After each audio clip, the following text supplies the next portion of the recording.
Culture encore, peinture, sculpture, photographie à l'occasion du 24e Salon international d'art contemporain au Parc Chanot à Marseille. Plus de 140 artistes exposent jusqu'à demain. Élodie Pépin et Alban Poitvin en ont rencontré quelques-uns.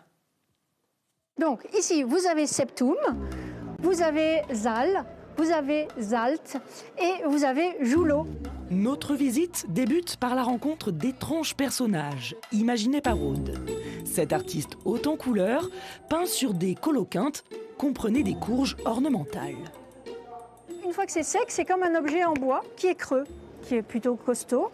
Et moi, mon idée, c'était de peindre sur un support naturel. J'en avais marre de peindre sur des supports carrés, manufacturés à l'autre bout du monde, qui n'avaient pas d'âme. Julie, elle, au contraire, a choisi le tableau pour exprimer son art. Ne vous y méprenez pas, il s'agit bien là de peinture et non de photographie. Les sentiments qu'on peut trouver sur l'eau, quand on le voit en vrai, c'est comme des paillettes un petit peu, ça peut nous transporter. Mais si on le prend en photo, ça va détruire un petit peu ce qu'on était en train de ressentir. Et donc je pense que dans mes toiles en sentiments, c'est ça qui ressort chez les gens et ils sont attirés par ça. Sur le stand juste à côté, ce qui attire notre œil, ce sont de petits animaux.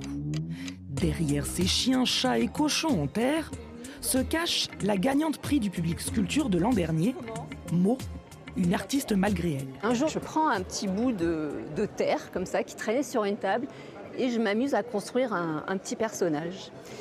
Et ce petit personnage, en fait, il avait vraiment l'attitude que j'avais moi à ce moment-là, qui était souffrante et vraiment comme ça. Et un collègue passe par là et il me dit « Oh, peu cher !» Et puis voilà, tout a commencé par là.